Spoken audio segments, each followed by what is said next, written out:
Previous chapters में हमने बात किया था कि हमारे जो सेल्स होते हैं क्या होते हैं और हमारे जो दो डिफरेंट टाइप्स के सेल्स होते हैं हमने बात किया था प्रोकैरियोट सेल्स और यूकैरियोट सेल्स।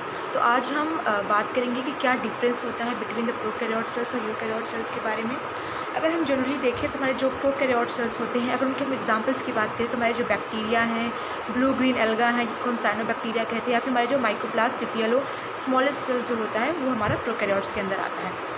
अगर हम यूकैरियोट्स की बात करें तो हमारे एल्गा, प्रोटिस्टा, मेटोजोअन्स एंड प्लांट्स जितने भी हैं हम सब क्या हैं, यूकैरियोट्स हैं। अगर सेल की साइज़ की बात करें तो जो प्रोकैरियोट्स होते हैं उसमें जो साइज़ होती है सेल की वो 0.1 to 5 माइक्रोमीटर की जनरली साइज़ होती है। और अगर यूकैरियोट्स की बात करें तो इसमें जो सेल साइज़ होती है और जो वॉल्यूम होती है वो डिपेंड करती है ऑन द एक्टिविटीज़ परफॉर्म। अगर हम जनरली बात करें तो 5 to 100 माइक्रोमीटर जो होती है बीच में इनकी जो होती है साइज़ लेंथ होती है। अगर हम सेल वॉल की बात करें, जो प्रोकैरियोट्स होते हैं वो नॉन सेलुलर मटेरियल जनरली जो होते हैं muramic acid, amino acid derivative, peptidoglycan. हमको पता है जो बैक्टीरिया की आउटर कवरिंग यानी जो सेल होती है वो किसकी बनी होती है, पेप्टिडोग्लाइकन की बनी होती है। तो ये जनरली जो होते हैं नॉन सेलुलर मटेरियल यानी पेप्टिडोग्लाइकन के बने होते हैं। यूकैरियोट्स में सेलोइक सेल वॉल प्रेजेंट होते हैं जो कि सिर्फ प्लांट सेल्स में होते हैं। हमको पता है कि प्लांट सेल्स में और एनिमल सेल में मेन डिफरेंस यही है कि जो प्लांट सेल्स होते हैं उनमें सेलुलोज की सेल वॉल प्रेजेंट होती है और एनिमल सेल्स में ये प्रेजेंट नहीं होता है। और अगर हम डिफरेंस बात करें तो हमारे प्रोकैरियोट्स में जो म्यूकोपॉलीसेकेराइड्स कैप्सूल जो होता है वो प्रेजेंट होता है कई सारे सेल्स में। म्यूकोपॉलीसेकेराइड्स क्या होते हैं, ये long chain of super molecules होते हैं और इनका फंक्शन जो होता है वो सेल सिग्नलिंग में, रेगुलेशन ऑफ सेल में, सेल ग्रोथ में, इन सब चीज़ों में इनका वर्क होता है। जबकि यूकैरियोट्स में बात करें तो ये जो कैप्सूल्स होते हैं ये हमारे एब्सेंट होते हैं। अगर हम सेल मेम्ब्रेन की बात करें तो इनमें मेसोसोम्स का फोल्ड होता है। जब हमने बैक्टीरिया का कभी आपने जब देखा होगा उसका स्ट्रक्चर, उसमें देखा होगा कि ऐसे इनफोल्डिंग होती है प्लाज्मा मेम्ब्रेन के अंदर जिसको हम मेसोसोम्स बोलते हैं। ये जो कि सेलुलर रिस्पिरेशन और सेल डिवीज़न को कंट्रोल करता है, जो कि प्रोकैरियोट्स में प्रेजेंट होता है। जबकि अगर हम यूकैरियोट्स की बात करें तो ऐसी कोई फोल्डिंग जो होती है मेसोसोम्स की वो हमें मिलने को नहीं मिलती है। अगर हम इसमें बात करें प्रोकैरियोट्स की, an organized nucleus is absent. हमको पता है कि एक ट्रू न्यूक्लियस जो बोल सकते हैं इनमें एब्सेंट होता है। ये chromatin network is in direct contact with cytoplasm. जो हमारा क्रोमेटिन नेटवर्क होता है वो डायरेक्ट साइटोप्लाज्म में कॉन्टैक्ट में होता है, जिसको हम न्यूक्लियोइड या यूनिफोर बोलते हैं। अगर हम यूकैरियोट्स की बात करें तो हमारे पास वेल ऑर्गेनाइज एक न्यूक्लियस प्रेजेंट होता है। हमको पता है कि हमारा न्यूक्लियस होता है न्यूक्लियोलस, न्यूक्लियर मेम्ब्रेन, सारी चीज़ें जो होती हैं एक वेल बोल सकते हैं ऑर्गेनाइज न्यूक्लियस प्रेजेंट होता है। मोस्टली जो हमारे प्रोकैरियोट्स होते हैं वो मल्टीपल न्यूक्लियोइड्स के होते हैं। हम पढ़े होंगे प्रोटोजोअन्स वगैरह में हमारा स्लीपर लाइक स्ट्रक्चर जो होता है प्रोटोजोआ, या उसमें हमारा 2 न्यूक्लियस प्रेजेंट होते हैं। जबकि यूकैरियोट्स की बात करें तो जनरली मोनोन्यूक्लिएटेड होते हैं यानी सिंगल न्यूक्लियस के होते हैं। अगर हम इनके सेल की बात करें तो इनका जो डीएनए होता है वो सर्कुलर होता है और नेकेड होता है, माइटोकॉन्ड्रिया और प्लास्टिड्स को छोड़कर। जबकि अगर हम यूकैरियोट्स की बात करें तो हमारा जो डीएनए होता है वो लीनियर होता है या और कवर्ड होता है हिस्टोनिक प्रोटीन के साथ। हमने पढ़ा होगा कि हमारा डीएनए किस तरीके से हिस्टोनिक प्रोटीन के अंदर उसकी जो रिवॉल्व पूरा हुआ होता है। यूजली पॉलीसिस्टोनिक डीएनए प्रेजेंट होता है और हमारे यूकैरियोट्स में मोनोसिस्टोनिक डीएनए जो होता है वो ज़्यादा कॉमन होता है। Only one kind of RNA polymerase जो होता है हमारा प्रेजेंट होता है प्रोकैरियोट्स में।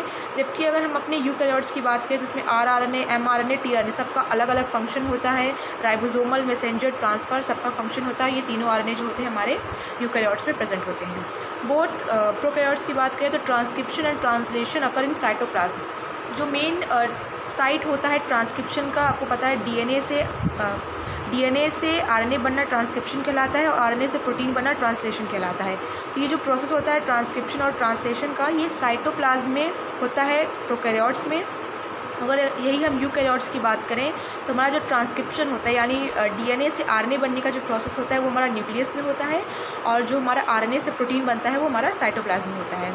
Generally extra cellular chromosomes present either in the form of plasmid और एपिसोम। हमको पता है एक्स्ट्रा क्रोमोसोमल मटेरियल प्रेजेंट होता है प्रोकैरियोट्स में। हमने पहली बार पढ़ा होगा प्लाज्मिड के बारे में जो कि वेक्टर की तरह वर्क करता है। तो ये जो होता है प्रोकैरियोट्स में प्रेजेंट होता है, जबकि यूकैरियोट्स में हमारे एब्सेंट होते हैं। अगर राइबोसोम्स की बात करें तो दोनों में पाया जाता है, लेकिन जो प्रोकैरियोट्स होते हैं इनका जो राइबोसोम्स होता है वो 70 ईयर्स होता है यानी 15 ईयर्स प्लस 13 ईयर्स जनरली होता है। और यूकैरियोट्स की बात करें तो वो 18 ईयर्स यानी 16 ईयर्स प्लस 14 ईयर्स होता है। अगर हम आगे बात करें तो हमारे प्रोकैरियोट्स में प्रोटीन सिंथेसिस इनहिबिटेड बाय क्लोरोफेनिकॉल जो हमारा इनहिबिटर प्रोटीन सिंथेसिस को इनहिबिट करता है, यानी ट्रांसलेशन के प्रोसेस को इनहिबिट करता है, जबकि हमारे यूकैरियोट्स में साइक्लोहेक्सामाइड जो होता है वो हमारा इनहिबिट करता है। Cytoplasm lake membrane bound organelle, जितने भी मेम्ब्रेन बाउंड ऑर्गेनल्स होते हैं वो साइटोप्लाज्म में प्रोकैरियोट्स में नहीं पाए जाते हैं, जबकि हमारे ऑर्गेनल्स में जितने भी ऑर्गेनल्स होते हैं जो कि मेम्ब्रेन बाउंड ऑर्गेनल्स होते हैं वो हमारे पाए जाते हैं। Flagella if present is made up of single strand protein called flagellin. तो हमारा जो फ्लैजला होता है, आपको पता है फ्लैजला प्रेजेंट होता है, वो फ्लैजलिन प्रोटीन से बना होता है। Cilia and flagella so characters 9+2 arrange of microtubules are made up of protein tubulin. तो इसमें फ्लैजलिन का बना होता है और यूकैरियोट्स में ये ट्यूबलिन का बना होता है। हमारा प्रोकैरियोट्स में ये मेन डिफरेंस है, हमको याद होना चाहिए कि माइक्रोफिलामेंट्स प्रेजेंट होता है, जबकि एक्टिन और मायोसिन जो होते हैं वो एब्सेंट होते हैं हमारे प्रोकैरियोट्स में। हमारे यूकैरियोट्स में ये क्या होते हैं, प्रेजेंट होते हैं। Sap vacuoles are absent instant they have gas vacuole, यानी सैप वैक्यूल्स नहीं होते हैं, इनके पास गैस वैक्यूल्स होता है।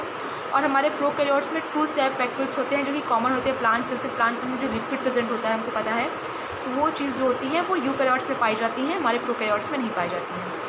Respiratory enzymes are associated with plasma membrane and mesosomes. तो हमारे जो रिस्पायरेटरी इंजाइम्स होते हैं वो एसोसिएटेड होते हैं प्लाज्मा मेम्ब्रेन और मेसोसोम के साथ, जबकि इसमें जो होता है वो साइटोप्लाज्म माइक्रोकॉन्ड्रिया में हमारे प्रेजेंट होते हैं। कैरिडोल्फिन लिपिड जो होता है वो प्रेजेंट होता है, इसमें हमारा यूकैरियोट्स में एब्सेंट होता है। इंडो और एक्सोसाइटोसिस जो होता है वो एब्सेंट होता है, हमारे में प्रेजेंट होता है, यानी यूकैरियोट्स में।